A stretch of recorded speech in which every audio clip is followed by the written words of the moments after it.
من یه برکم وسط قلب یه بیشه، هیچکی سالی یه بارم از اینجا رد نمیشه. تو از دل دریای شور، از یه جای دور دور اومدی، خوش اومدی ماهی خسته.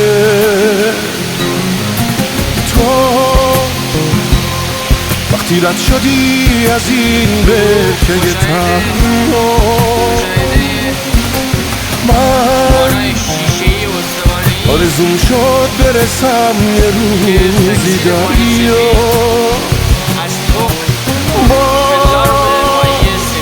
واسه دیدن تو، واسه رسیدن به تو اومدم بگذرم از این در بسته.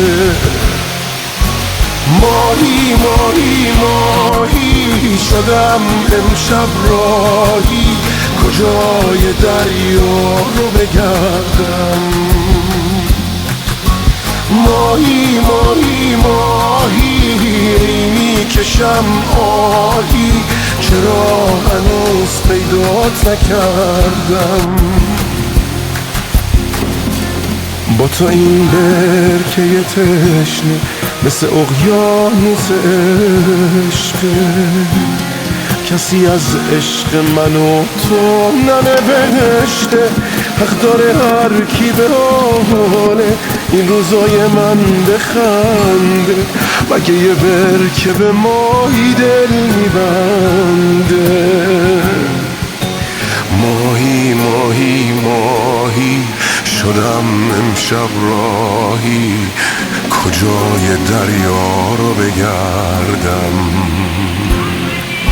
ماهی ماهی ماهی میکشم آهی، چرا هنوز پیدات نکردم.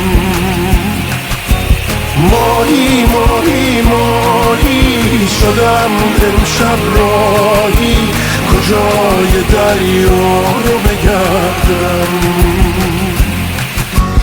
ماهی ماهی ماهی میکشم آهی، چرا بعد از این فرایندی که با اسپرم و تخمک انجام دادیم، این هم نتیجه کار. من یه برکم وسط قلب یه بیشه، هیچکی سالی یه بارم از اینجا رد نمیشه. تو از دل دریای شور، از یه جای دور دور اومدی، خوش اومدی ماهی خسته. تو وقتی رد شدی از این برکه تنها، من آرزوم شد برسم یه روزی دریا.